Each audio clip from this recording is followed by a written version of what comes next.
The following is a conversation with Pastor Zeth Phillip. Pastor Zeth is currently a teaching pastor at a local church here in this area. He focuses on Bible classes, groups, and preaching. He also has a very interesting story of living in Japan for 13 years and helping start Christian churches. Thank you for taking the time to check this episode out. This is the Search Podcast, and I am your host, Lee Bird. I'll just start it off with born and raised. Where were you born and raised? Yeah, well, actually born here in Wichita, Kansas. Lived here 18 years and until I went off to college. Yeah, born and raised here.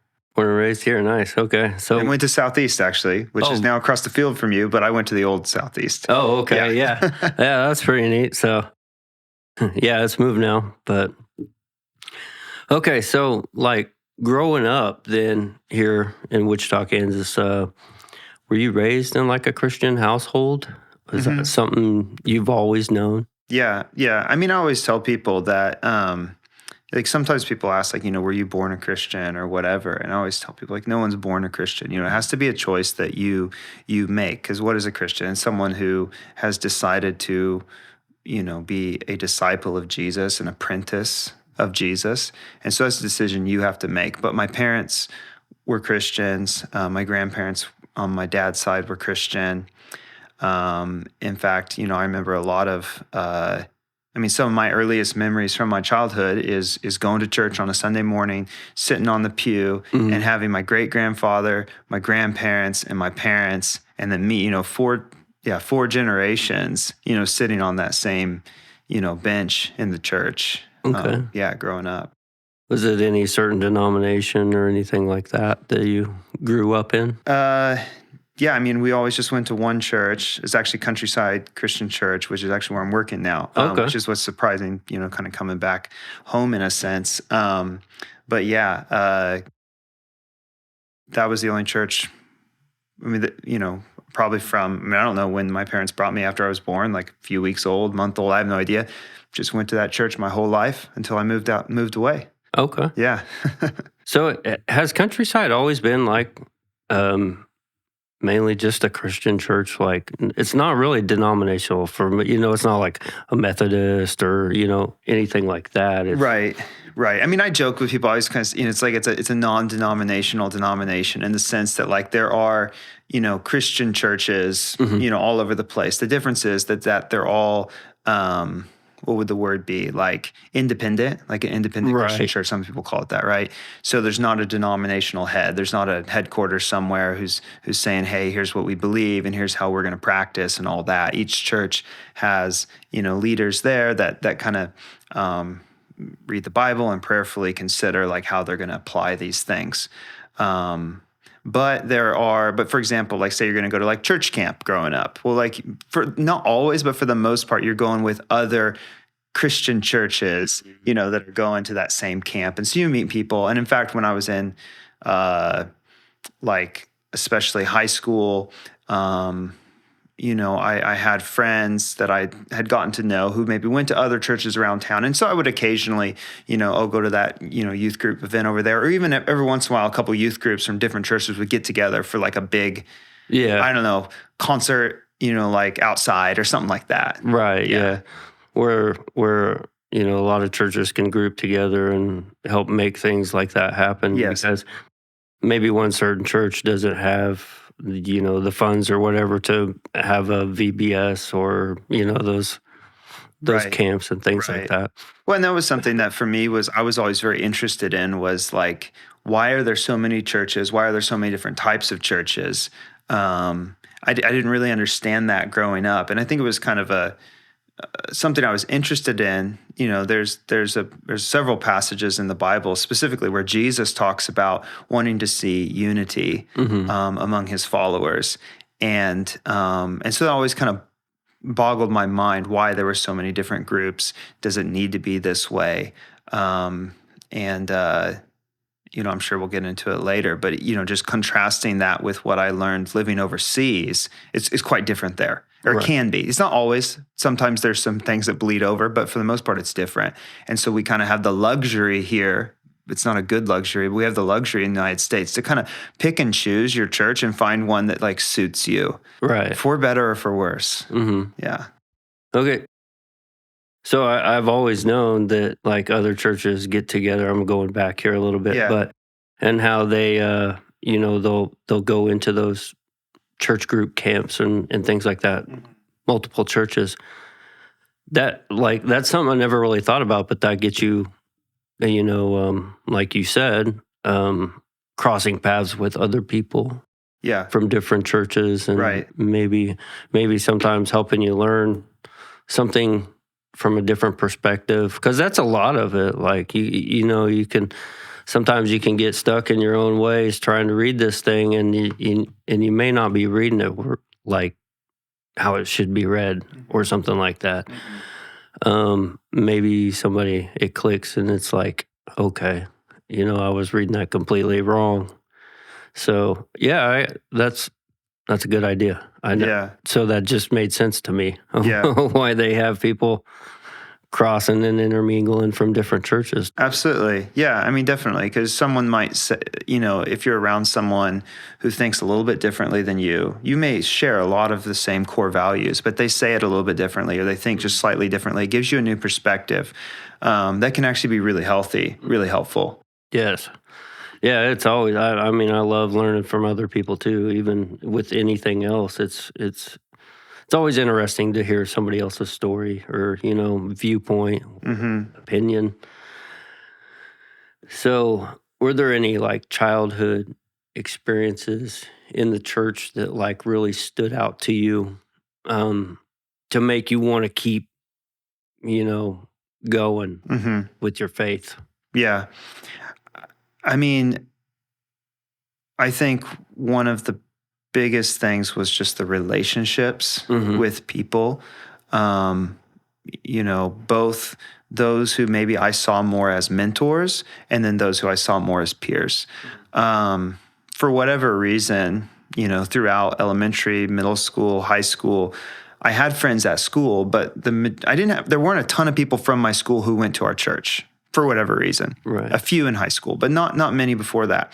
And the majority of my closest friends were friends I knew from church. And so, I don't know that anybody planned it that way. It's just the way it kind of worked out.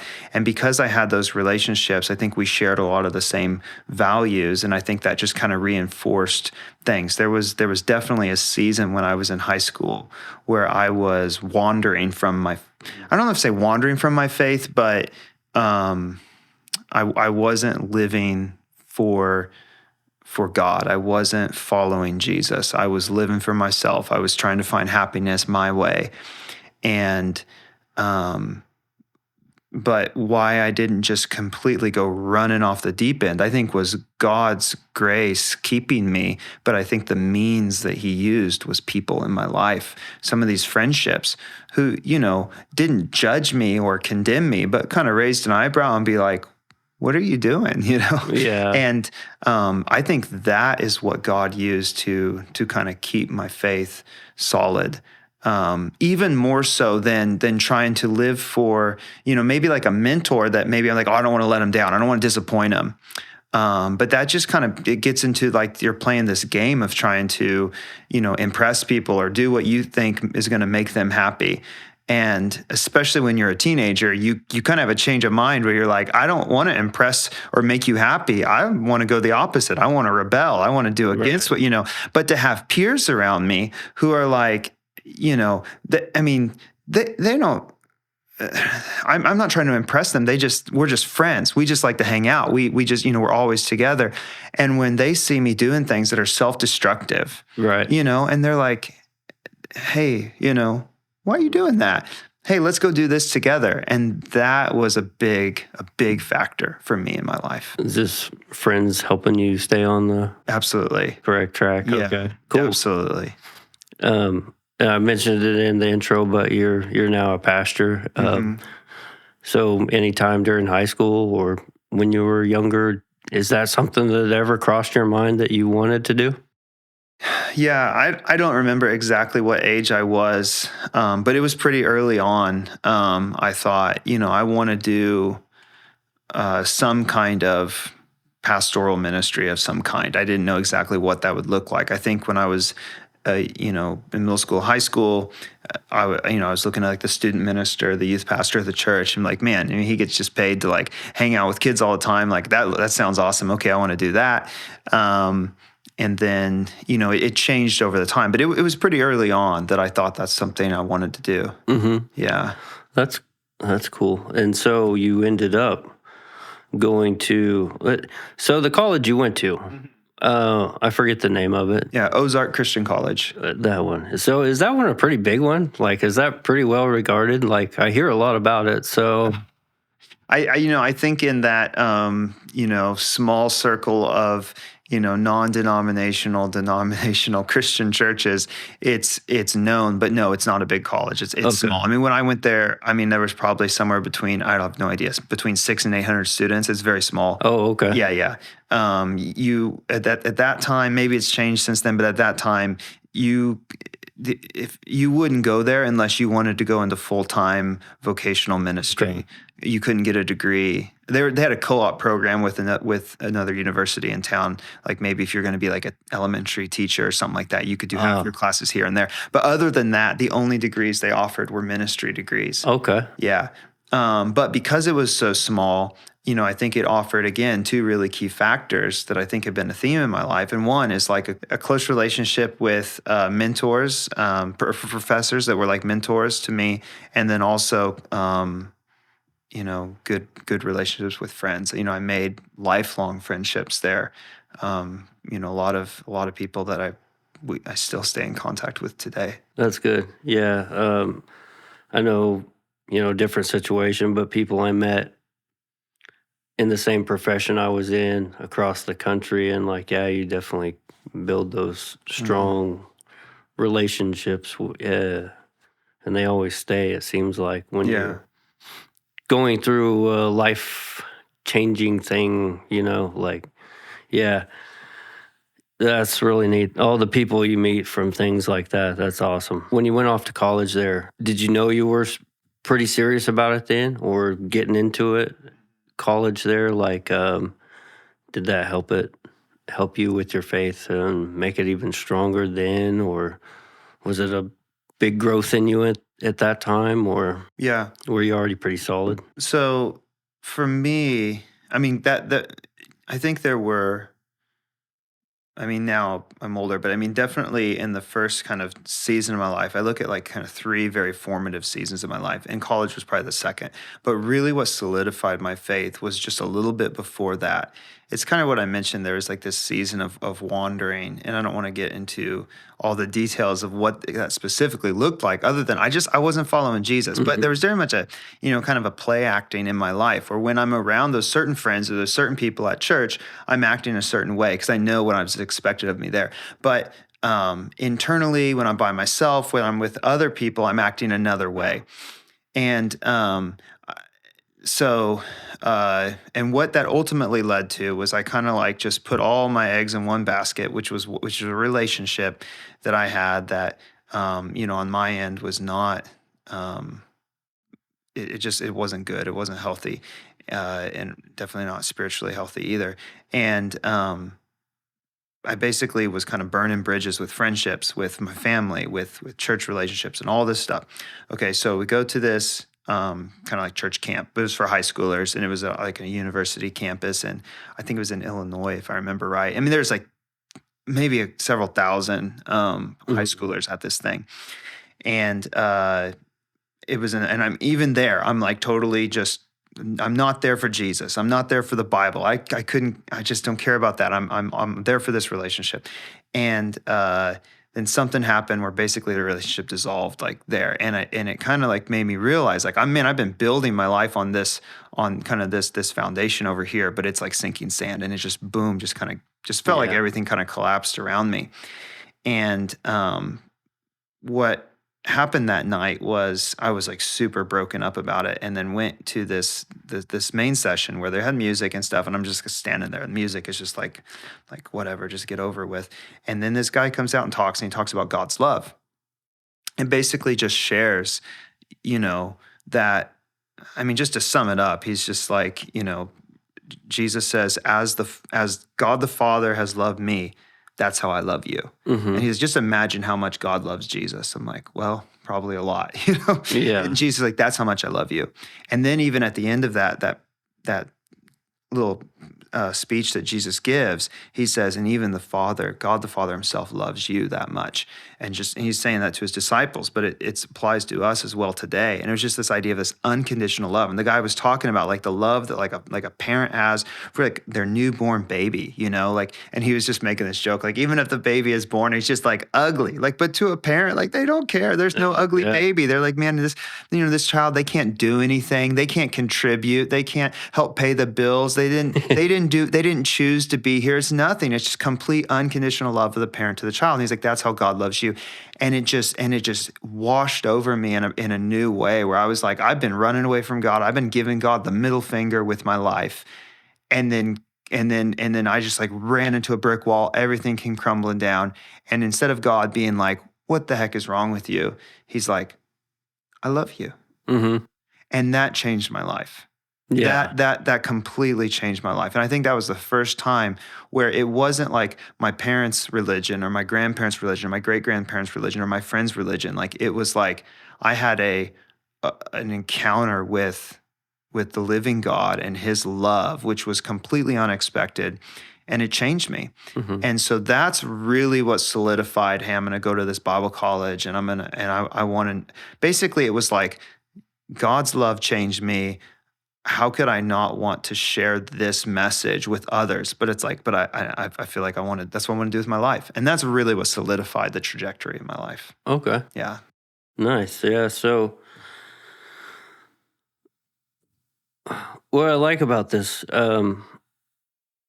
so at no point were you ever forced into this by your family or anything No. like that, or your friends. And I think people think how we started this off, that you said you grew up in a Christian household. You went to the church that you now work at. So, but at no time were you ever forced to stay in this. Right. So Right. it's all been your choice, and I don't see why people have problems with that. Like, and I'm not a channel here to start controversy or anything like that, and I'm not going to, but I just think that's helpful for people to notice that, you're not forced into it. It's Yeah. something that people choose, Yeah, absolutely. and they choose it, because they want to, and it helps things. I've had a lot of conversations with people as they're considering, whether or not they want to, and you could say become a Christian or to start following Jesus. And I always tell people like, this is the most important decision you'll ever make. Mhm. Make sure you really think about it. Don't make it for the wrong reasons. Don't make it for anybody else.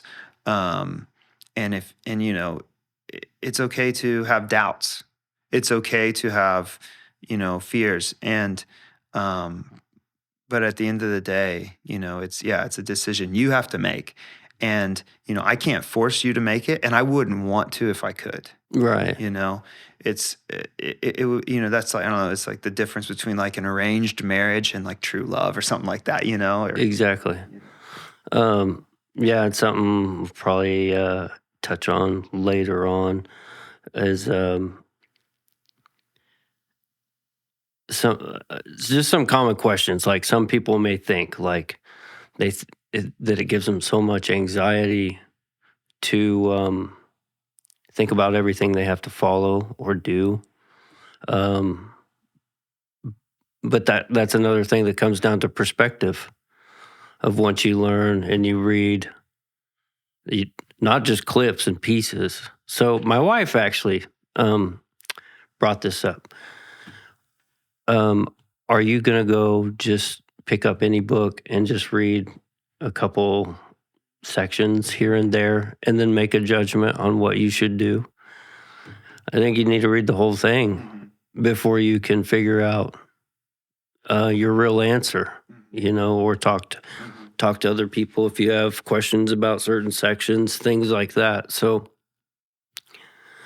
it's And I don't think it's like that at all.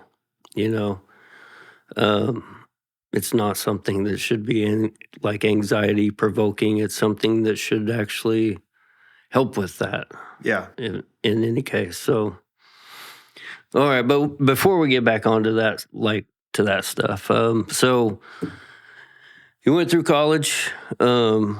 Any other life changes during college, right after college, Yeah. family stuff? Yeah. Well, I mean, college, my college experience, 4 years at this Bible college, like I said, maybe 600-ish people, I don't know. That was probably the second really formative time in my life, because again, I think the relationships, the guys I was with, I think that's probably one of the first times where I started being real, like open and honest about some of my struggles and my weaknesses, and my mistakes with other guys. Mm-hmm. I was on a dorm floor. I don't know, there's probably like 30, 40 guys on this dorm floor, all of them who are planning on going into ministry or becoming pastors. That's not what everyone ended up doing, but at least that's why they're there, you know? And, so on the one hand, you could imagine that people would come into this situation with like, I need to show you how good I am or how perfect I am. On the other hand, if we're not going to be real with one another right now, like, will we ever be real with anyone? You Mm-hmm. know, and just to have that opportunity to kind of take the mask down and be real with people, and say like, yeah, I'm struggling with this, and then have like a lot of other guys be like, me too.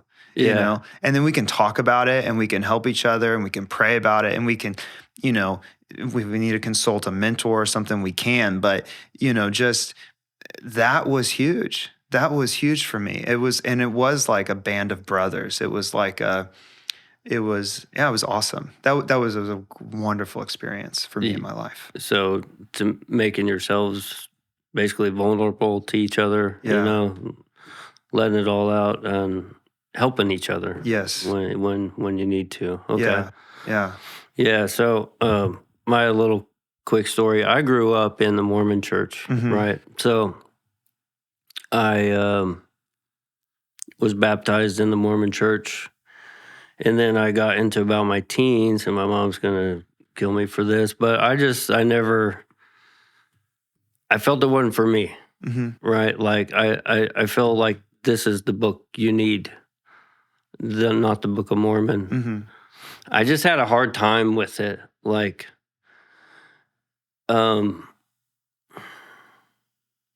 with Joseph Smith and everything, Mhm. like with such a delay since the time of this Yeah. until that, all of a sudden it just wasn't happening for me. But I everybody else like that is Mormon, I have nothing against them. Maybe it is the real deal. I don't know, but it's for me. It was just something I wasn't feeling, and I left. And it feels like people, you kind of hurt their feelings, but I was never forced. Like nobody said any bad things about me. Um, Nothing. I went back one time to hear my mom speak. Everybody, like, and this is probably 20 years since I'd been there. Everybody welcomed me back with open arms, and it was very friendly. So, the other thing is, I don't know why people have such a bad rap with churches sometimes, because there's probably some bad ones. There is some bad ones. We're not, we're all human. So I would say, when you're in the right place, and even with the right people. It could be a bunch of different churches, but I've been to a lot of churches too. Here's another story, like real quick. During my BMX days, I used to ride for this. It's kind of like, I don't know if you've ever heard Nitro Circus. Anyway, it was called GX Jam. However, it was like a Christian-based one, and we'd do stadiums or arenas. Yeah. And it was kind of one of those, I've heard the name a million times. Now I can't think of it.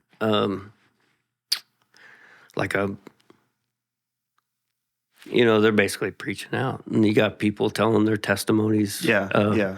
Dancers, actors, freestyle people, BMXers, skateboarders, stuff like that. Yeah. And telling you why they do it now for God and everything Mhm, like that. mhm. So they can go around and spread the gospel. Anyway, I'd been to a lot of different churches because when we were on the road, we'd go to a church and man, there'd be a lot. I just not feeling this one, But there's only been a couple that like I feel like, hit home. Yeah. Or you feel at home. But all those other ones that I say didn't fit me, they could probably fit somebody else Sure. perfect, and probably being in a different region and things like that. So there's that. But anyway, sorry to ramble. Fine. So I know you got married. Was that before college or Yeah, after? I met my wife at Ozark. We met freshman year, dated a couple years, got married between our junior and senior year. Okay. Yeah. Obviously, that was, major life-changing Mhm. event for me. So now we've been married just over 15 years now at this point. We got married when we were 21. 2008. I have a hard time with that too. So was it after then that you guys decided to make this move, or were you still stateside for a little while? So let's see. There's another big part of his story that we'll get into here in a second, but I think it's very interesting. Yeah. So, how can I lay it out? How did that happen? We got engaged on New Year's Eve. Oh, okay. And then somewhere in that spring was when I got a phone call of a friend who had graduated a couple years before me that I'd known at Ozark. So this is my junior year. Sometime that spring, he calls me up from Japan. He's working in Japan now, helping to start churches. And he says, "Hey, would you and Megan Mhm. be interested in considering Japan?" And it was completely off my radar, but I knew in an instant. I can go in and explain why if you want, but I knew in an instant that's what we were meant to do. Mm-hmm. And I was like, "Yeah, we'll do it." He's like, "Hold on, you just got engaged. You probably should go talk to your fiance and you guys can talk it through a little bit and consider if you want to take a trip later in the fall, like in like 6 months from now or something like that." And I was like, "All right, sounds good." So then we, finished out the semester, got married over the summer holiday. And then that fall, we took like a week-long trip to Japan with another couple that we, some of our friends that also just got married that summer. And so the four of us went over to Japan to kind of meet. We knew some people, we didn't know everybody, kind of meet the rest of the team that was there, kind of see it. Because I knew absolutely nothing about Japan. Sometimes people, they're really into Japan through manga or anime or something like that. And that's great. I literally knew nothing about Japan at all. And so we went to check it out. And as we can get into, but we ended up deciding that, this is what we feel that God is leading us to do, and move there. After we graduated. So then we had so we were married for like a year and a half. I think we had one more year of school as a married couple. And then we were in the States about 6 months-ish after graduating. Well, yeah, because we graduated in May and then we moved January 1st, 2010 to Japan. Okay. And just recently got back.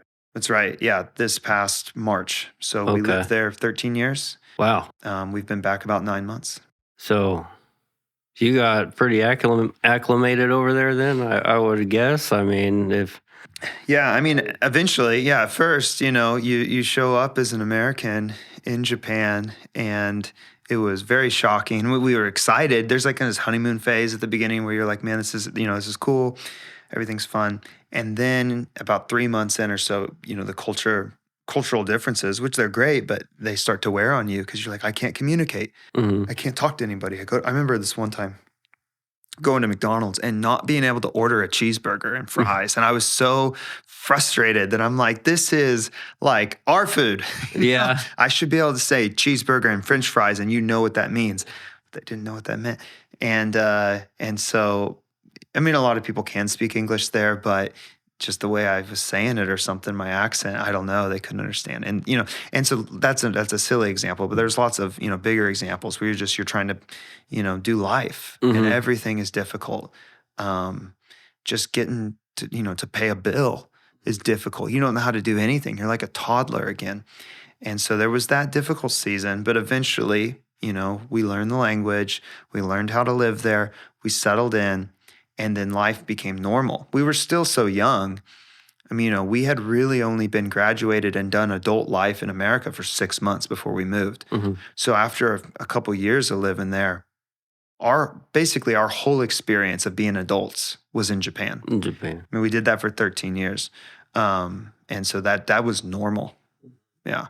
So, and then kids, even you guys had kids. Right. Yeah. So we have 4 kids. Right now they're 11, 9, 6, and 2. They were all born there. Uh-huh. 3 of them were born in the city of Osaka, which is where we lived for. I mean, initially when we first moved, we were in the area of Nagoya, which is a city most people never heard of. But I mean, it's like the metro area is like the size of Chicago. It's a big city there. Anyways, it's like the area where Toyota is based Oh, and okay. comes from. Yeah. There's actually a town called Toyota that's in like Nagoya metro area. That's where Toyota's headquarters is or something. Anyways, we were there for our language learning period for like a year and a half. Then we moved to the city of Osaka, which is much more urban.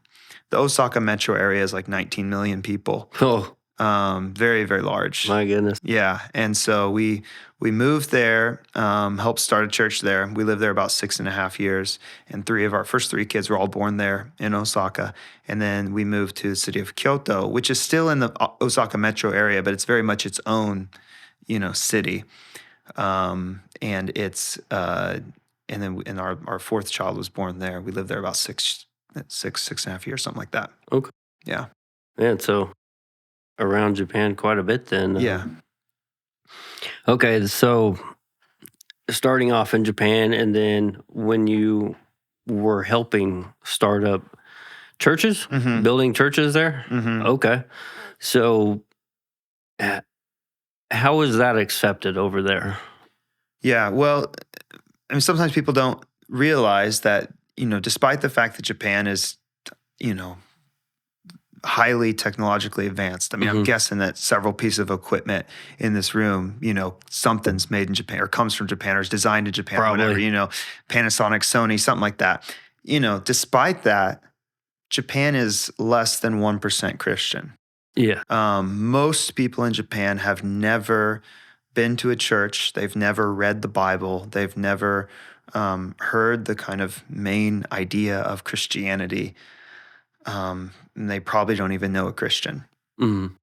There are very few foreigners living there as well. Maybe about, I don't know. I think Japan is 98.5 ethnically Japanese. So it's the most homogeneous culture in the world, as far as I know. And so you stand out a lot. And then they're going to expect that you are a different religion. If you're American, they just assume you're probably Christian.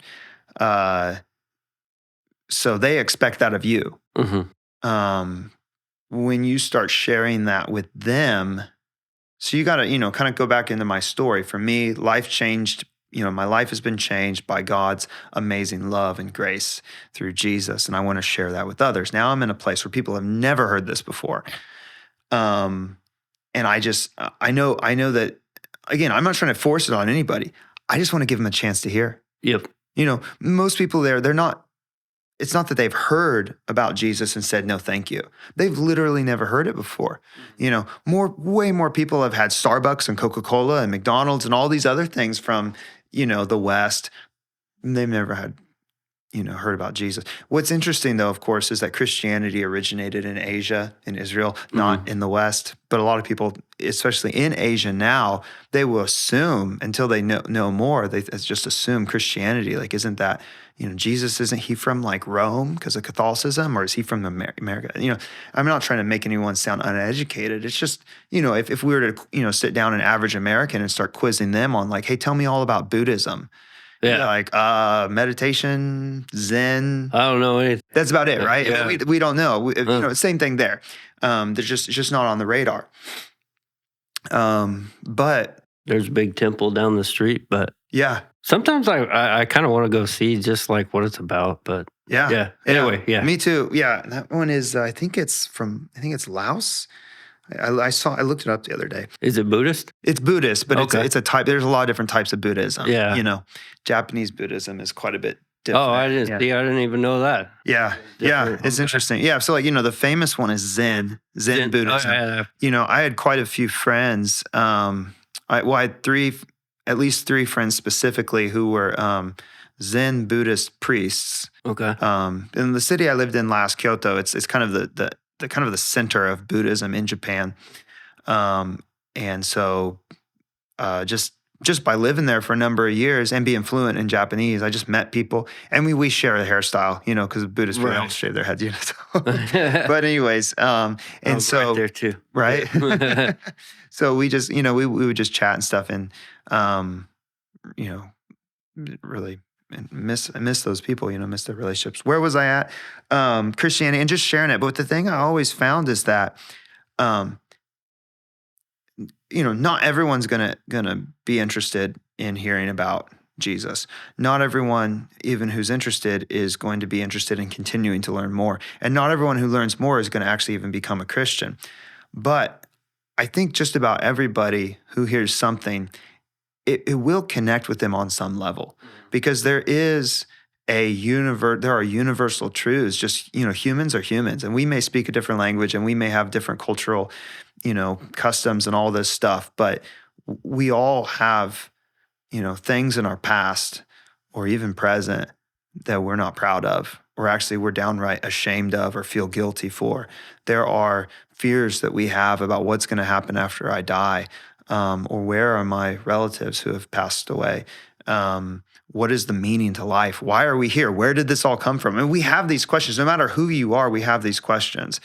And, the Bible has the answers.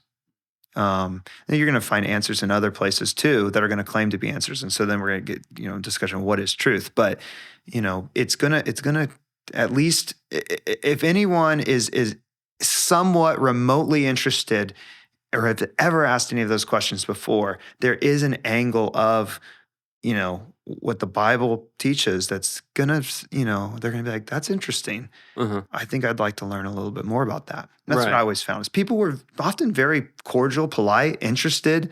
We had great conversation. I had so many conversations just at coffee shops or whatever, just chatting with people.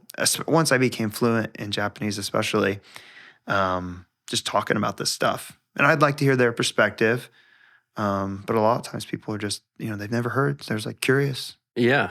It seems like most people will be. If because I'm even like that. If something I don't know about, I want to look it up. I want to research it, because I think that's awesome that we're able to do that thing like these days. Like, if you look back to the days of, when the Library of Alexandria and how only the elite maybe could get in there or whatever, like, dude, we literally have that in our hip pocket at all times, to learn anything. It can be used for the best thing ever, but I can see that most people are curious these days. I feel like, from my interactions anyways. So there really wasn't nothing for you guys to work against to build churches there? I mean, there's lots of challenges and obstacles to overcome, just in the sense of like, when you're starting a church, it's basically a startup, Hmm. you know. Um, I mean, the language was a barrier until we learned it. And Yeah. even once you learn it, I mean, even if I would consider myself conversationally fluent in Japanese, there's still lots of times where I just can't fully express what I'm trying to express in Japanese, The or the nuances. nuance, or someone Yeah. says something to me, especially, and this would happen, occasionally in like in a counseling situation where someone is sharing something with me that's just very deep and very heavy, and I just can't fully quite get the nuance in which they're communicating, and it's a barrier. It's frustrating. So there was that, but we never. I mean, yeah. So we helped start three different churches: one in Nagoya, Osaka, and then Kyoto. Um, just to give you an example of the one in Osaka, that was the second city we lived in. We moved to this city, millions of people. We don't know anybody there.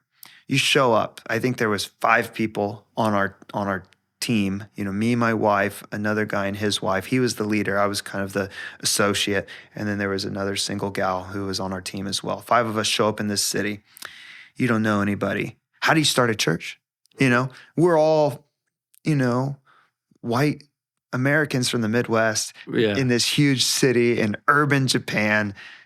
We're not in Kansas anymore, sort of situation. Yeah. And it's like, Literally. what do you do? Hmm. Um, and so there's the obstacles, and so we would get creative. You need to meet people. Well, there's a lot of people that are interested in English. Okay, well, we know English. Well, that's an asset we can use. Okay, so we started doing like language exchanges with people where people want to learn English. Well, I'm trying to practice my Japanese, so there have these websites. And actually, when we first moved there, this is 2011. There were some websites, but they're pretty horrible. I would go to like a bulletin board, or a posting board, there was like an international center, and people would like put up their information, like, here's my email and phone number, and I'm looking for someone to practice English with, and like write down their name and like give them a phone call or send them an email and be like, hey, let's meet up at Starbucks, and whatever. And so we do that, and then practice my Japanese, and that's actually how I became conversationally fluent, was doing that. So it wasn't like um, like we had some sort of ulterior motivation. Like, I'm trying to act like I'm teaching you English, but really I want to, proselytize you. No, no. Like, I legitimately want to learn Japanese. You legitimately want to learn English. We can help each other. But inevitably, they're going to ask me, what do you do? Why are you here? Where did you, some of the questions you're asking me. And I just start talking. I just tell them my story, and they're like, wow. Okay, I'd like to know more about that. And so I'd tell them about Jesus, and I'd say, well, we have this church, that's going to be starting in a couple of weeks. It's going to be on a Sunday. You should come if you want. Hmm. No pressure. Here's where it's at, and give them a little business card with the location when it was starting and all that. And, some people came, some people didn't, and kept doing that. So that's just an example of like, there was a barrier. We don't know anybody. Here's a way we can overcome it. Okay. We played music on the street, like at a busy train station where people are getting off and they're, walking across the sidewalk or whatever. We just like sang songs, played, guitar, a couple guitars, cajon or something like that, and then passed out, invitations to church. Some people would stop and be like, what is this? And maybe we, at that point, knew enough Japanese or didn't to be like, what are you saying? Yeah. Come to this, give them a card, and smile. We were young, and, a lot of college students showed up and just, hung out. And then we'd have, church, and then all go out to lunch together. And I mean, when we started, it was like 20-ish people Uh-huh. came to the church at the beginning. We were renting a dance studio. Okay. We never like built a building. That Right. was never part of what we were doing. We just rented spaces, and sometimes it was like a hourly rental. Eventually, we started renting spaces that were like 24/7 rental, and whatever. But it was always like in like a commercial district, like a shop or something like that. Okay. Yeah. Um. So did you really have any challenges during this time in Japan, other than right when you first got there and everything? Like, did you ever like feel any guessing or wondering on your faith while you were over there? Like some ups and downs of Yeah. Why am I still doing this? Or Yeah. should I still be doing this? Yeah. Yeah. I mean, I think one of the big things that confronted me was, like, again, go back to that busy train station Mm-hmm. at rush hour. And there are literally thousands and thousands of people walking in front of you, and none of them have heard about Jesus. Well, what I believe, not just what I believe, what the Bible does definitively teach Mm-hmm. is that if they don't know Jesus, then they are going to spend eternity away from God.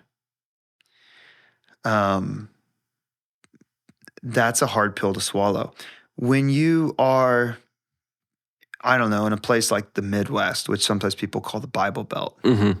it's not really that way anymore, but and I don't know if it ever really was, but and just feels like just about everybody either goes to church or used to go to church and just doesn't want to anymore. Right. And you can be like, well, at least it's their choice. Mm-hmm. Okay, whatever. I can sleep at night knowing that they made a choice and they had all the information.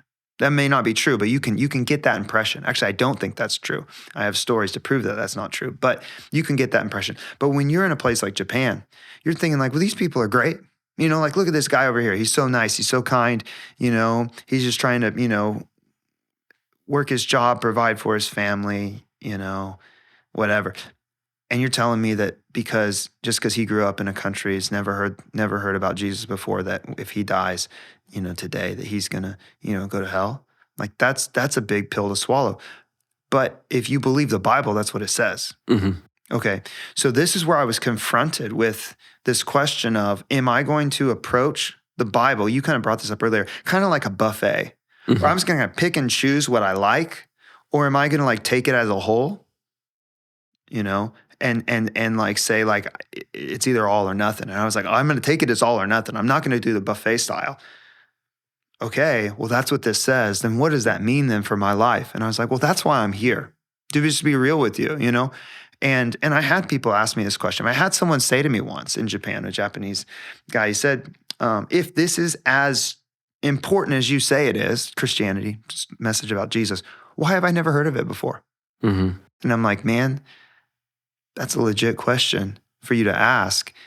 And like, to be honest, like not that he could fully get this at that point, but it's like the only real answer to that is like, it's the fault of those who have known for so long, but have failed to go and tell others. United States, not to pick on the United States, but, has done a great job of exporting Coca-Cola, Starbucks, McDonald's, whatever. Mm-hmm. But what about Jesus? And there's a whole history. I don't want to get into it. You could go into the whole history of like what happened after World War II, and there was a ton of missionaries that went, and why didn't Christianity catch on? And that's a whole different discussion. I won't, very niche discussion, but that challenged my faith. Where I came out on the other side was, I do believe the Bible is true. I do believe this is the reality. It's more of like, am I going to submit myself to that truth? And does that change the way I live my life? And to me, the answer was yes. That's going to change the way I live my life.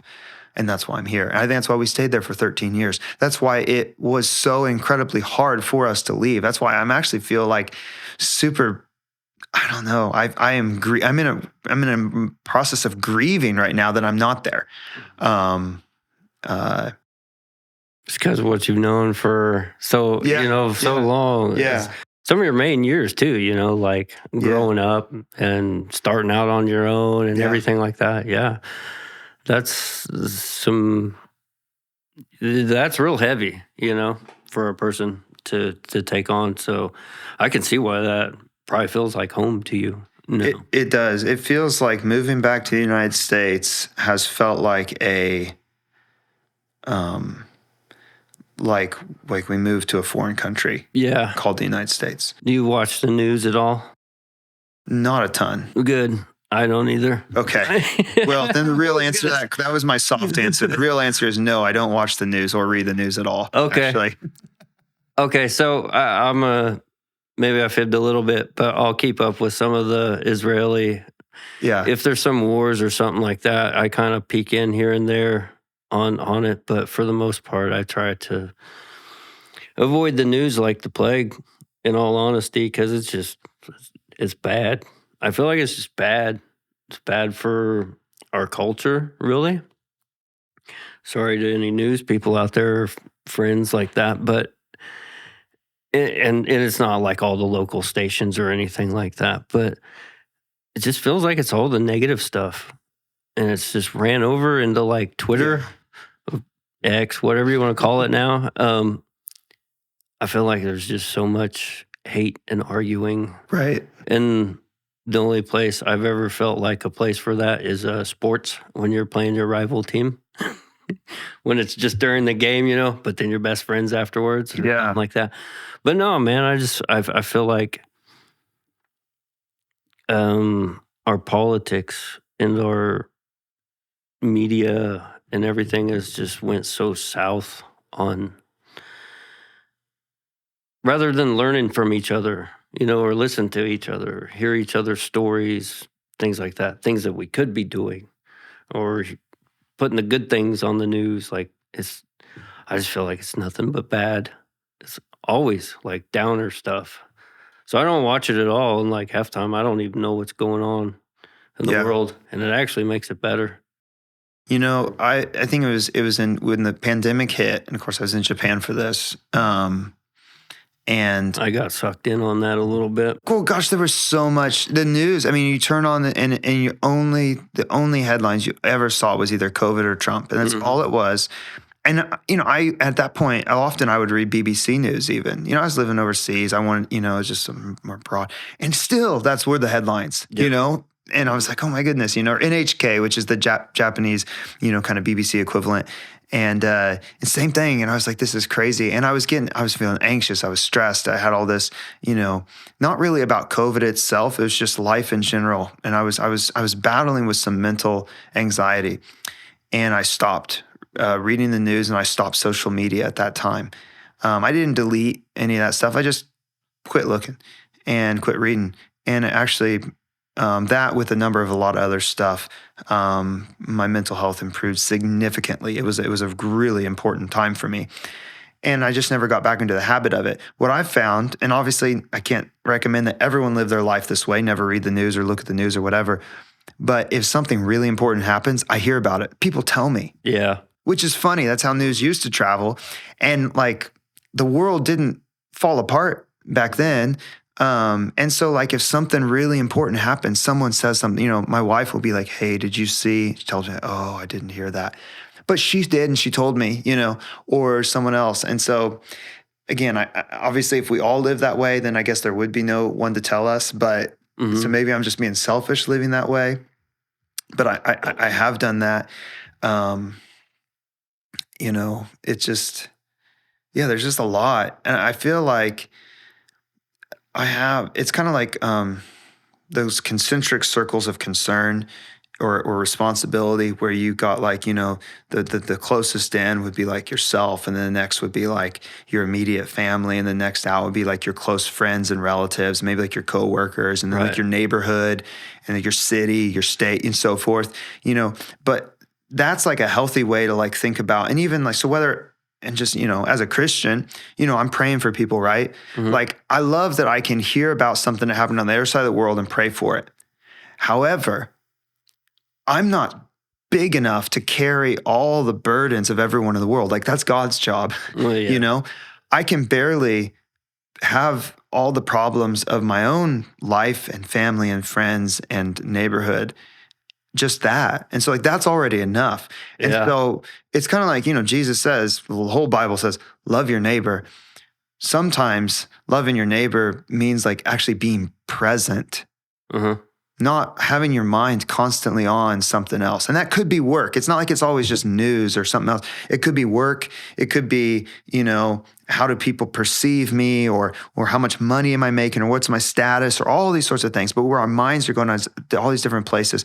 But when you're sitting with your kid and you're not present with them, you can't actually like listen to what they're telling you, because you're like, But it's not just our minds. It's because we literally have our phone in our hand and we're scrolling and someone's talking to us, and I'm just getting on a soapbox, man. But like, I had an Apple Watch for a while. And again, I'm not opposed to it. And for some people, it's so good for them. In fact, it helps them step away from the phone. That's great. For me, it was like it was.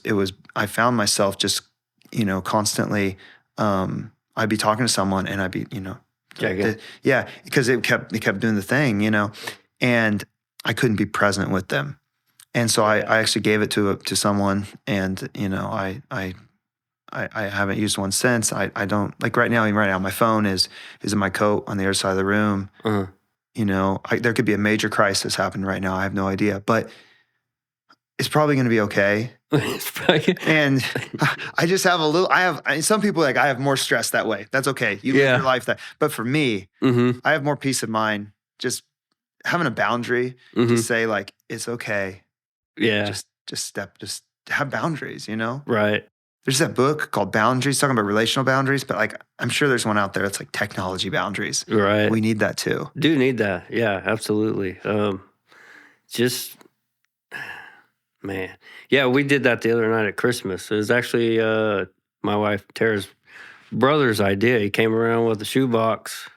Everybody put their phones in on Christmas Eve. I didn't even realize I didn't have it all night. Awesome. Yeah. So when you actually interact with, and you're talking and having fun, you don't realize it, you know, so yeah, you can kick it. But where I was going with that eventually, no, you're good. You're good.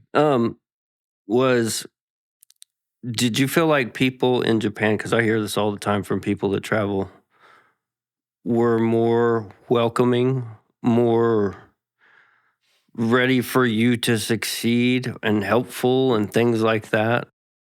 Yeah.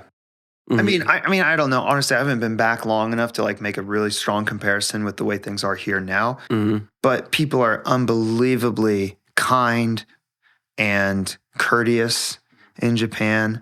I mean, you're gonna have a hard time finding a kinder, more considerate culture, right, than Japanese. I mean, they're so respectful and yeah. I've heard that about other parts of Asia, the Middle East. Like people are so loving, caring. Switzerland. I know somebody went there. Like it seems like everybody's like, from what I've heard, they're more of like a, they want you to do good, right?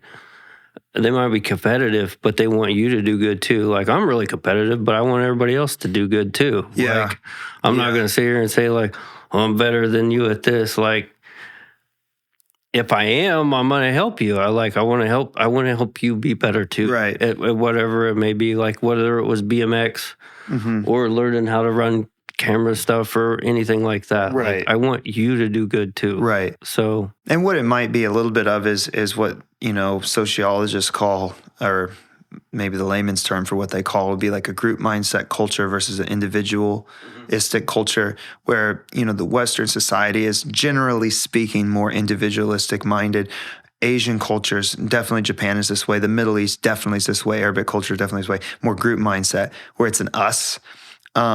It's so interesting. Like when I would ask someone in Japan, and this is a common question when you were learning Japanese, is you ask someone, what's your favorite food? And often people would respond as they're speaking English and they're trying to translate their answer in their mind. They would say, our favorite food is ramen or something like that. Oh, yeah. I'd be like, no, not like who, your family? Who are you talking to? They're just like, oh, us. Like we like it like we do, it's always plural. Yeah. And I'm not saying everybody there is always thinking in the plural, but like I think that's more of like a default way of thinking. Whereas in America, it's more of it's a me and an I. And there are pros and cons to both, to be honest. And I could point out some cons to the group mindset culture as well.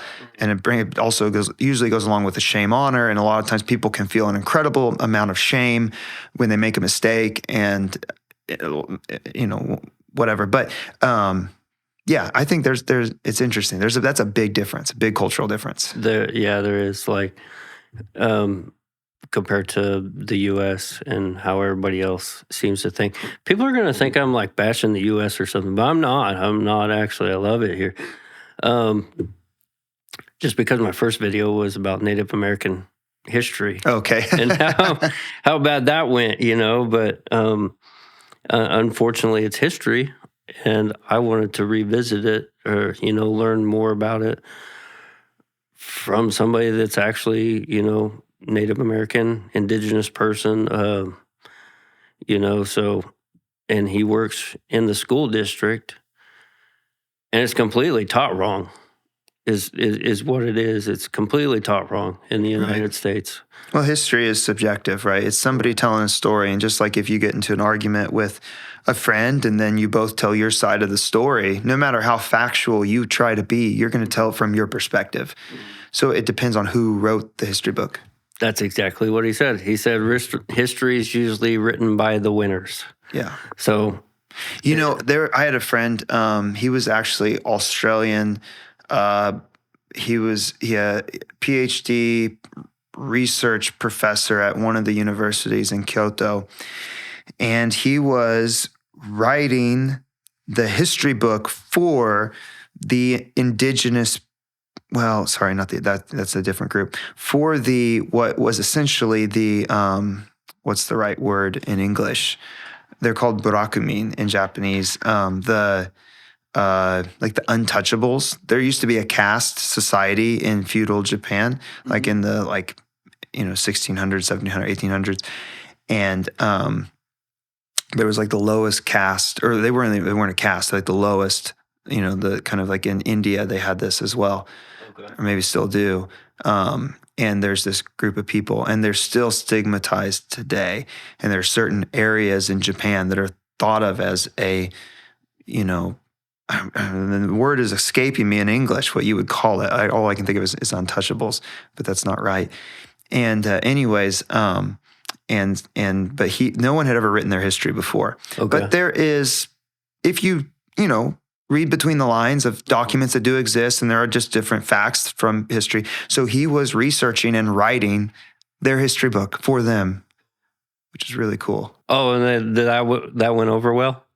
No. Okay. In fact, when he would go into these, so ancient documents, we're talking like from the 1600s, or even maybe, I'm not sure when, ancient Japanese documents are in, basically under lock and key in like major university libraries and such like that. Right. And so he would go in with specific permission to have access to a document. He has official permission. Okay. But when he goes in and asks for the document, it's conveniently unavailable. Oh, okay. You know what I mean? Like when they find out what he's doing with this, you know what I mean? Like, so he had to fight against that. Yeah. And it's just interesting. And so you're going to find that in any culture. So just like you said, we're not bashing on the United States. You find it in Japan. You find that anywhere. You find that in India. You could find that, wherever you go, you're going to find this where, there's two sides of history. And yeah. Yeah. But that side will be subjective too. Right. Yeah. That's one thing I learned about natives or indigenous people here in the United States is they want to tell their story. And I don't have any disagreements with that or see why that shouldn't be the case, at all. They don't really like, I think it's because of how they've been portrayed in Hollywood over the years in movies and stuff like that. So I think that's kind of rubbed them the wrong way, and I don't blame them for it. Yeah. Okay. So some of the other things now that we've been through, most of Japan, unless you feel like you have any other stories to add on about Japan. I could talk. Yeah. I only got 4 terabytes here, so. But anyway, some other things that like people might want to know about balancing personal, spiritual growth and being a pastor at the same time. Right. Is that tough? I would say obviously, but yeah, I mean, it is, and it's something that you have to be proactive about. Mm-hmm. In 2020, when the pandemic happened, it was actually a convenient timing for me, the lockdown, because when the church went online, I took a sabbatical. And the reason I took the sabbatical was because I was struggling big time. I was depressed and burned out. And a lot of it, as I process through with, um, a counselor and other mentors and friends and my wife and just journaling and praying, was because I was doing it's hard to balance that. Mm-hmm. And I had to kind of set out, what is my priorities in life? What is my calling in life? There are certain things that only I can do, that no one else can do. Only I am the husband to my wife. Only I am a dad to my kids. Only I am a friend or brother or son or whatever my relationship might be with these close people in my life. Mm-hmm. Just about, and there's a lot of people who could be a pastor, who could do this, who could do that job. So we have a tendency, I think, especially, I think a lot of people have this tendency to put work above family, to put work above personal health and that sort of stuff. I'm an extremely driven person. I'm a very passionate person. I moved across the world, learned a very difficult language, and helped start 3 churches in huge urban areas that I'd never lived in before. It's like, what kind of crazy person does that kind of stuff? Someone who's very driven, right? And so I just, I had struggled with the balance of that, but I learned that. So now, I'm trying to do, that's a lesson I've learned, though definitely not something I'm perfect at, but I try to work on. I try to have a clear line. Just as an example, if I'm going to be teaching the Bible on Sunday, obviously there's a passage of the Bible that I'm studying and I'm preparing and I'm looking at, and God is going to speak to me through that passage undoubtedly, but I keep that separate from my own personal time of reading the Bible, which, for those who may not know, when you're reading the Bible, you don't just, as a Christian, as an apprentice of Jesus, you don't just read it for content like you would read a novel. This is the Word of God, and He speaks to us through His Spirit, through the Bible, in a way that even the Bible itself calls it the Bible is living and active, and He communicates to us through His Word, which sounds totally crazy if you're not a Christian, but it's the reality, it's the experience that you have. It's a spiritual thing, Mm-hmm. and so it's a relational. You're having a conversation with the living God. This is not just about content. If ever that is lost, and it's prayer and Bible reading, it's all kind of together and usually done in a solitary place. And if ever that is lost and it all just becomes business, then it's like taking the soul out of a pastor, and it will lead to burnout and depression, and that ministry will end very soon. Mm-hmm. I guarantee it. Okay, so that answers this next part. So pastors do still have real life problems then. Yeah. I think people might think, I don't know, maybe some may think that, pastors have it great and everything, and they're so strong in their faith that everything goes great. But I would assume that's not the case, that Oh yeah. pastors need help just like anybody else. Oh yeah. I'm a sinner and I need God's forgiveness daily. One of the crazy things about Christianity, and actually I think is so wonderful about it, is that as you grow in your faith, as you grow as a Christian, in reality, you may sin less. You may have been able to get rid of some of the bad habits from your youth, but your understanding and knowledge about what sin is grows. So experientially, you understand that you need God's forgiveness more. As time goes on. You don't think like, hey, I'm so good now that like I only need to ask God for forgiveness like once a week. No, maybe I used to ask Him for forgiveness once a day. Now I need to ask Him forgiveness once an hour.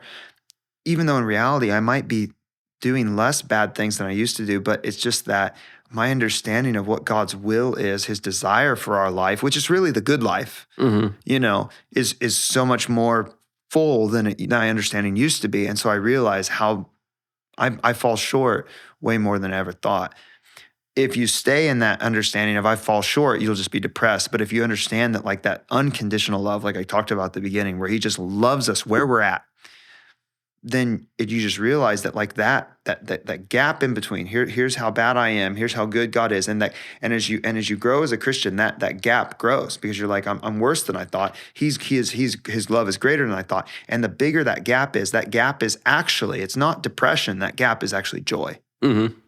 The gap is actually peace. It's joy. It's gratitude. It's worship that you feel for God. And so as you grow, that grows, even though in reality you're thinking like, but I'm so screwed up. And just to say this, and I'd love to share this on here, but like, just to give a tangible example, like earlier this year, I don't know, it was 2-3 months ago, I woke up one morning, I was reading my Bible, I had my coffee, and I don't remember if I coughed, I sneezed, I don't know, something like that. And it was really full, and it sloshed over and just saturated my Bible and coffee. And I was like really frustrated at myself, because it was actually a Hebrew Bible, so it was a little bit more expensive than a typical one. And I was just like, and I threw it on the ground and I tried to clean it up, but it was going to be brown. I realized it. And I was so frustrated out of myself. And out of frustration, I just punched the ground, like on the carpet in my house, just bam. And I actually broke my hand. I think I heard about this. Yeah, but okay. Yeah. I straight up broke my hand. Mm-hmm. And so then I had to wear like a wrist brace. First of all, it cost several $100s, all that, because of the x-ray and then this and that. And, that brace was $38 on Amazon. They sold it to me for $400. Good grief. It's the same exact one on Amazon. Anyways, I had to pay for that. But anyway, so I had to spend all this money and all this, but I'm wearing this brace. And of course, everybody asked me, what'd you do to your hand? And, I'm an open person. I learned to be open. I just tell him, I punched the ground in frustration. Now, as a pastor, sometimes, I'll be honest with you, the vast majority of people, especially guys, looked at me and said, I've done the same thing. Mm-hmm. And they told me some story. I put a hole in my door. I broke a mirror, something like that. And we identified. And it was like, I'm not perfect. I need God's grace. You need God's grace. I'm not, the sensei, the teacher, the rabbi here to lead you. I'm following a rabbi. His name is Jesus. Yeah. We follow him together. All right. That's the relationship here. Like, we're both followers of that. Every once in a while, though, someone would look at me and they would look at me with judgment. And some people would say things like, don't you know the Bible says don't be angry, or something like that. And I always snarkily wanted to reply to him, like, could you tell me the book, chapter, and verse of where that's found? Because I can, but I didn't ever say that. I just thought, yeah, I know.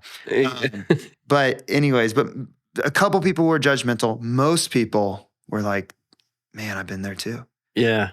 And that's the thing, is and I can hear my therapist saying, I haven't met with him for several years since the pandemic, but I can hear him saying in my mind, he's like, all that shows is that you're human. Are you ashamed of your humanness? Because humans make mistakes. Humans are weak. Humans sin. That's what humans do. Are you ashamed of your humanness? Yeah. I mean, how could I be? Well, that's what it is to be human. So. Yeah. It is exactly. That kind of brings up a good point that I thought about anyway.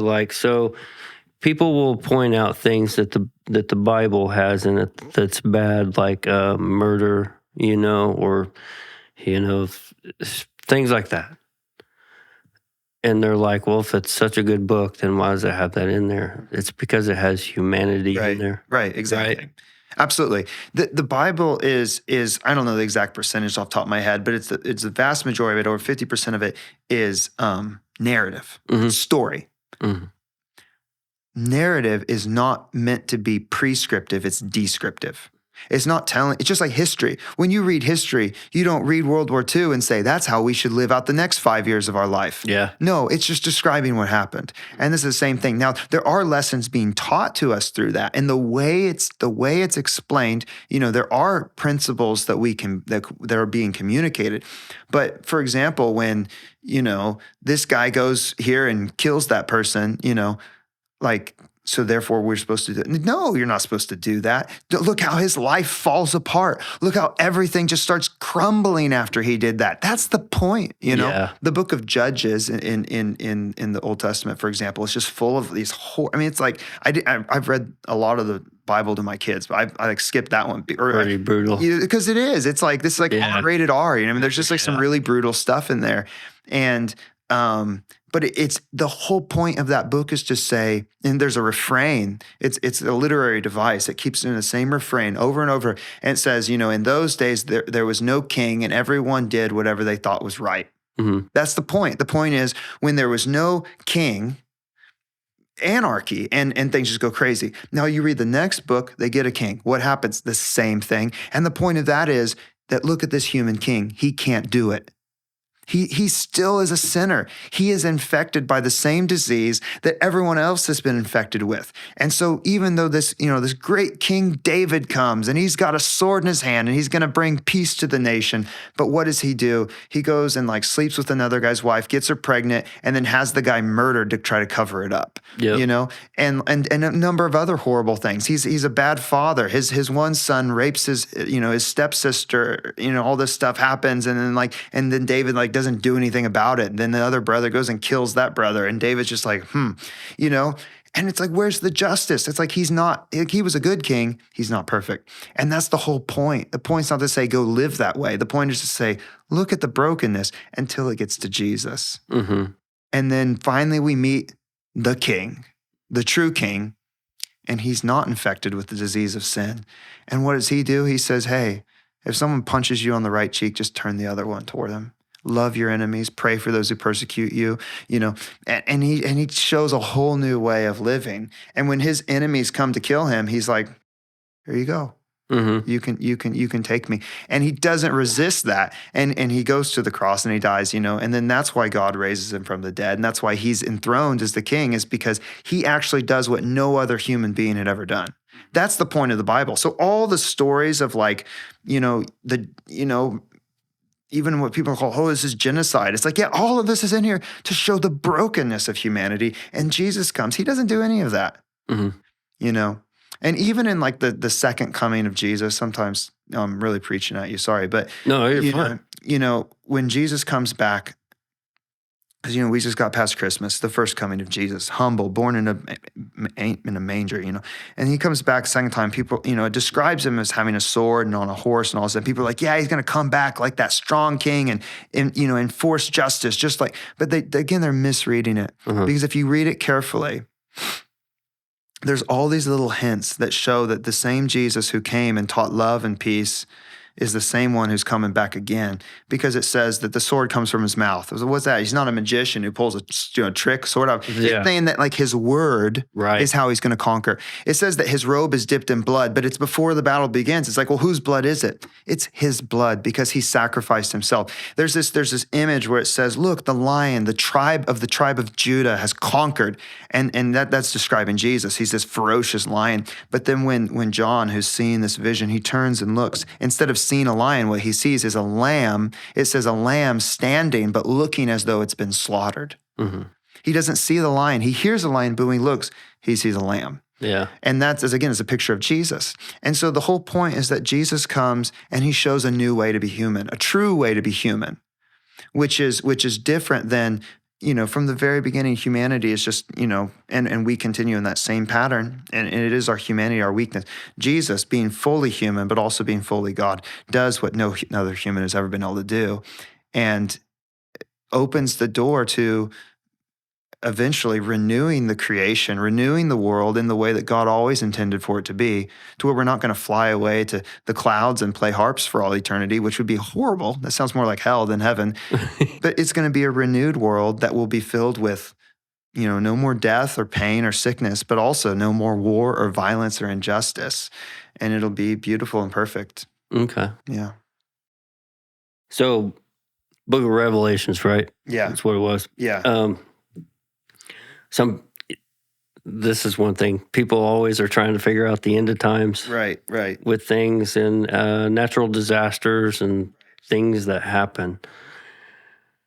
I don't feel like God has any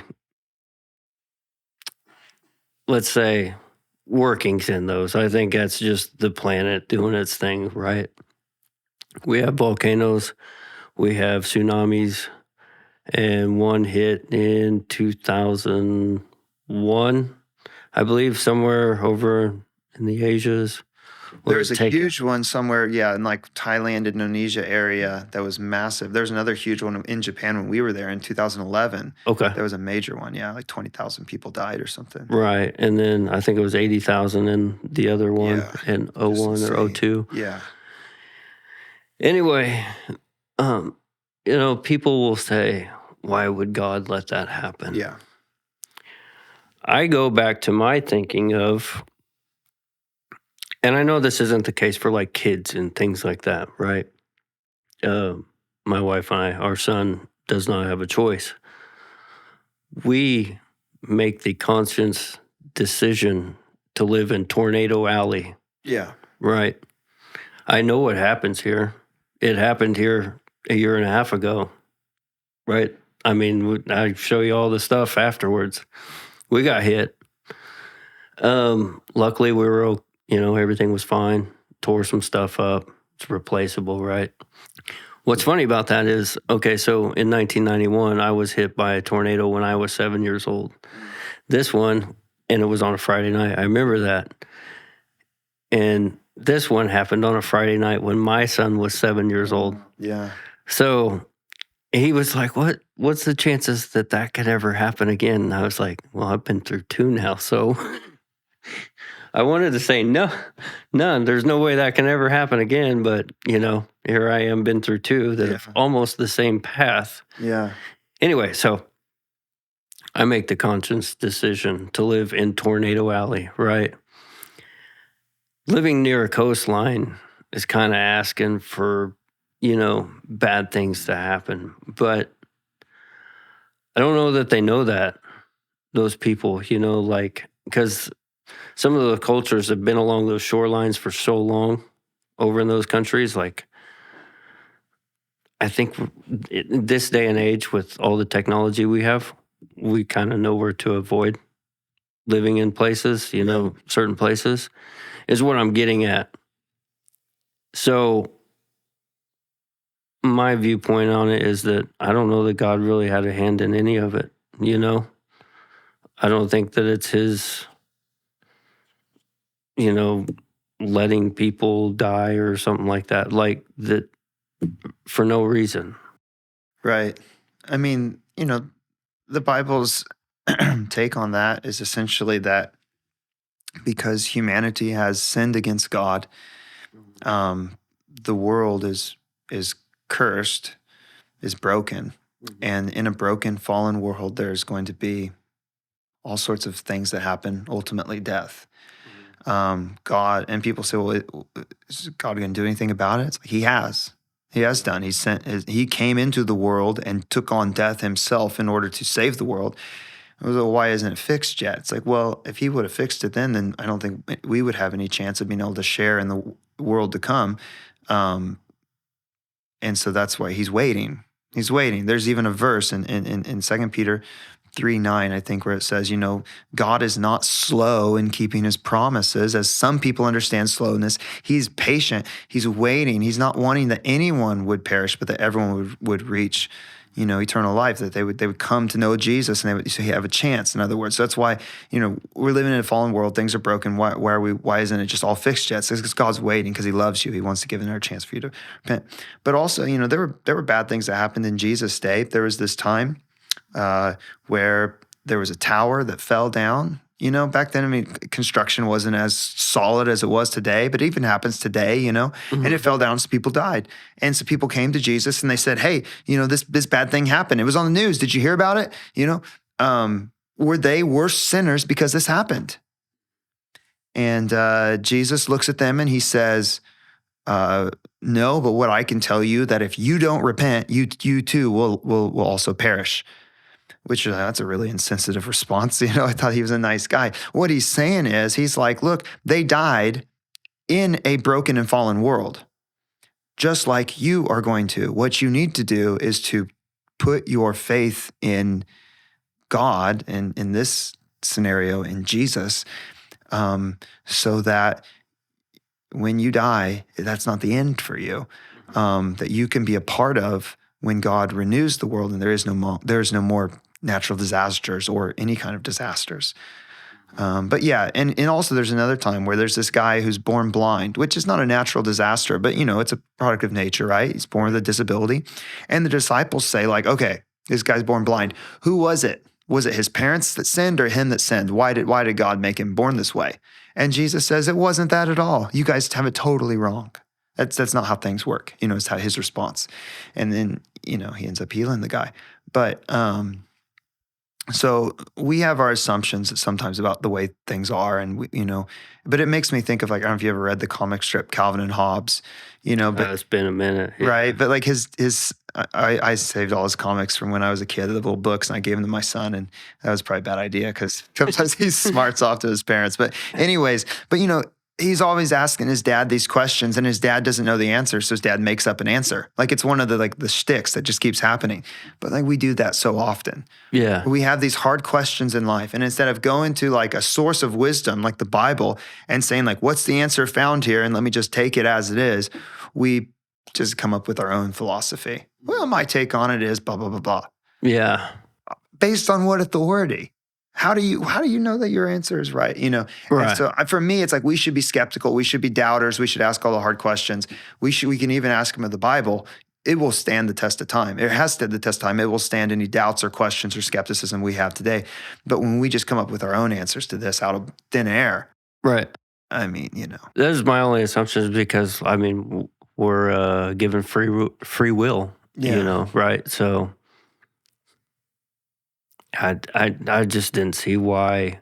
Yeah, and you pointed out I think the perfect answers to all that, but I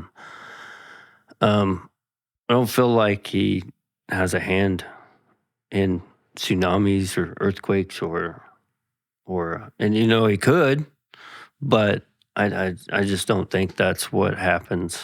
Yeah, the Bible, there's nothing in the Bible that would tell us that, this specific disaster happened because of this specific sin.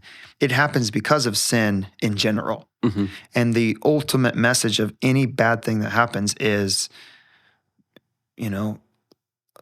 our only hope in life and death is God. Mm-hmm. Because nothing else is guaranteed. We're not guaranteed tomorrow. Right. We're not guaranteed that I'll drive home and make it home safely. We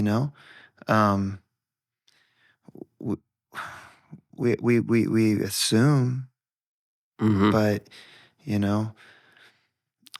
every time we go on an airplane, you're taking your life in your hands, or a Yeah. car. Actually, there's more car accidents than airplane crashes. You're more likely to die from a car.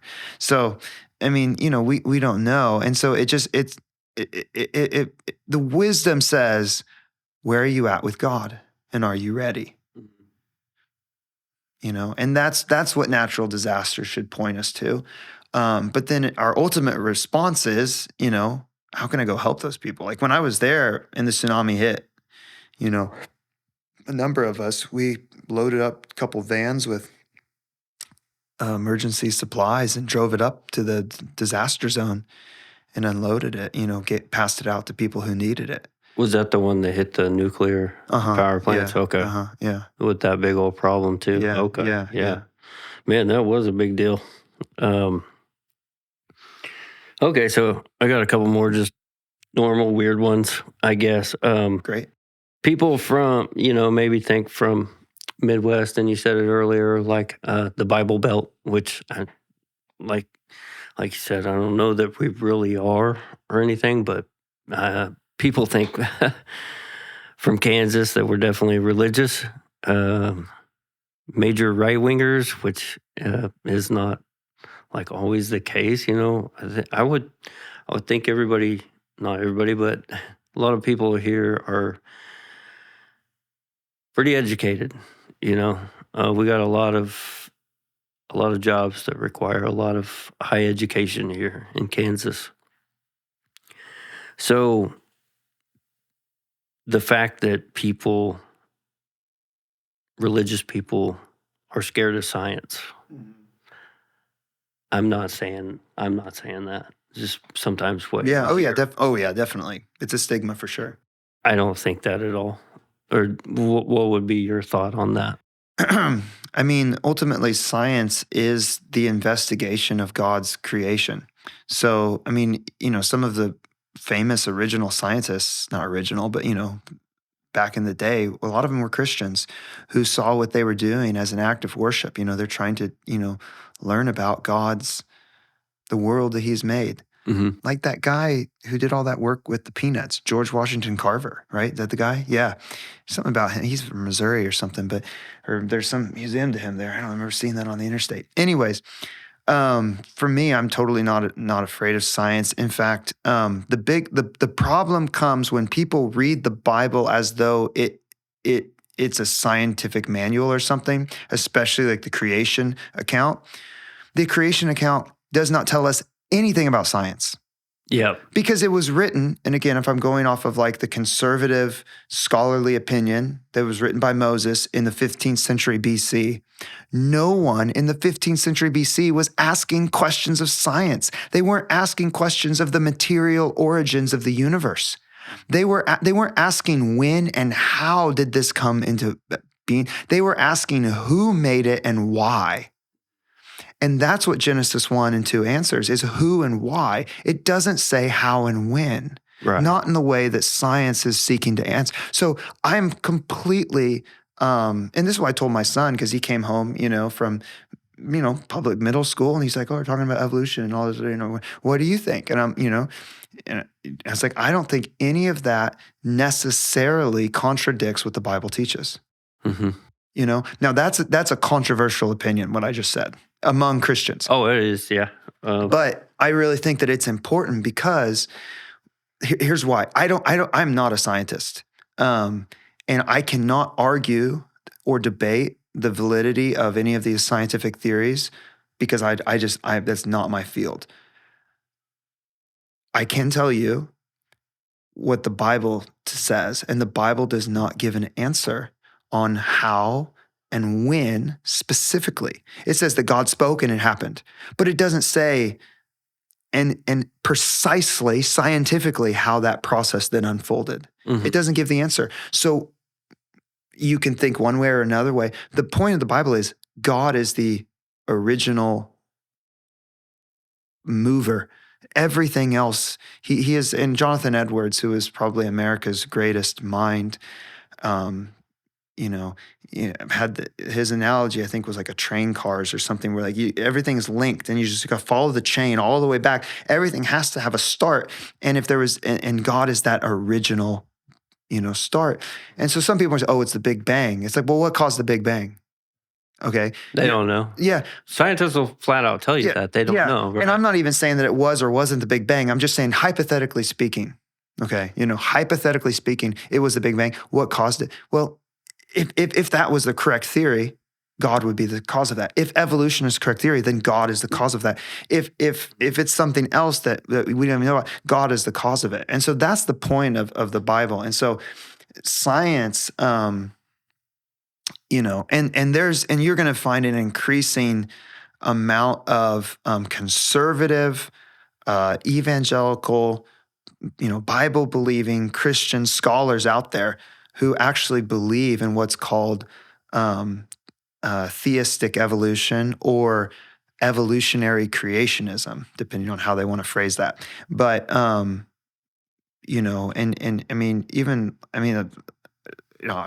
whatever. So that's just an interesting thing. I don't know the science of it, but when I look at it from a biblical perspective, from a ancient documents perspective, it's not answering scientific questions. Yeah. So it doesn't conflict. That's my. I've always told people that too. Like this is not a science book. It tells you how to get to heaven, but it's not. It's not really a science book. Oh, the young Earth. That didn't come out of here. The young Earth hypothesis. Who was that in the? I can't remember his name in the 1400. No. Somebody. It was somebody that tried to come up with the age of the Earth, and that's where the young Earth came from. Mm-hmm. Was somebody else trying to hit it did not come from. It's not written in the book that the Earth is only 6,000 years old, right? Yeah, it's Okay. that the sentence does not exist in there. Right. Okay. Actually, that was my next one, age of the Earth. So I I, I don't feel it conflicts with that either. With how well we know science on those things. You mentioned a lot of evolution stuff. I'm completely ignorant to that. Words get too big in biology, and I don't. So physics is where I stopped. Yeah. Well, and I But mean, I think my thing to that, my message that I would want to communicate to people, whether they are a follower of Jesus or not, Mhm. is that this is not a make it or break it issue when it comes to Christianity. Um, there are three general kind of accepted ideas about, you know, uh, creation based on the Bible. One is that it's a literal 6 days. God made this on the first day, this on the second. And when it says day, it's a literal day. Okay. And I think for most people, that's the default because if you just read it, that's what you come away with. And I'm totally fine with that. The second would be that these are figurative days and it maybe stands for long periods of time. Okay.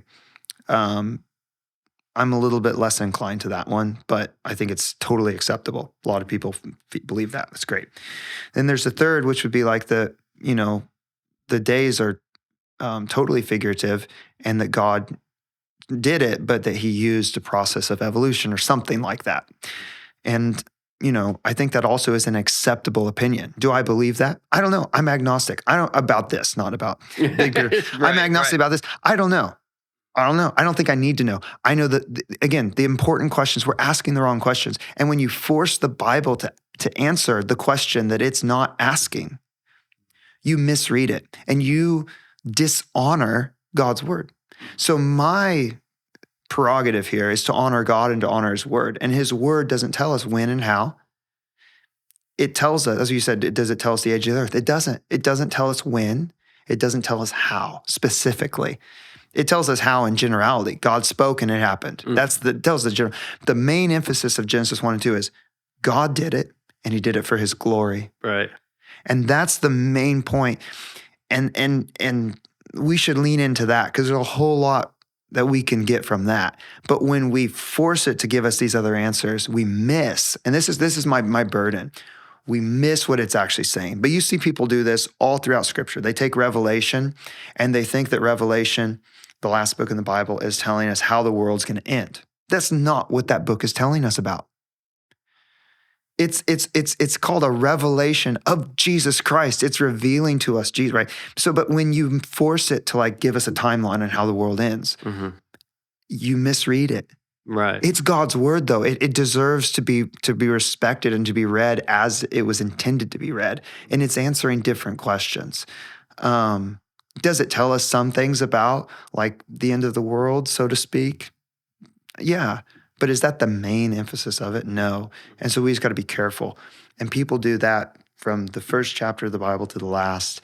We just got to be careful with that stuff. Right. Exactly. So the other one that comes up, and it's been okay. So I did hear this in the news too, that because they had hearings on it, aliens. Yeah. Anything like what's your view? Yeah. Do you believe aliens? It's a big universe out there. Yeah. I'm going to try to pull the name of this scholar off the top of my head. Oh, his name is escaping me. Anyways, I really appreciate the work that he's done on this. He's a conservative evangelical scholar again. And he did a lot of his work. He actually passed away last year. He did a lot of his work on the supernatural realm with aliens, or not aliens, angels, demons, spirit, that kind of stuff. Spiritual realm, unseen realm, I think is one of the name of his books. Michael Hessler. Anyways, and he has a great little documentary on YouTube that's for free about aliens. I recommend it. And I would agree with kind of his perspective. which is that there's kind of two types of. I'm an opinionated person. I guess I'm just laying my cards out there. I guess I should have specified Yeah, go for it. intelligent aliens. Intelligent, sure, Like yeah. us. Oh, yeah. That's why I took it. Yeah, the guys with the gray guys with the heads and the eyes, Or something with intelligence. Yeah. Sure. Yeah. So his perspective, and I agree with his. Again, I could be wrong. I mean, who am I, to have the answer to these things? But, my perspective would be that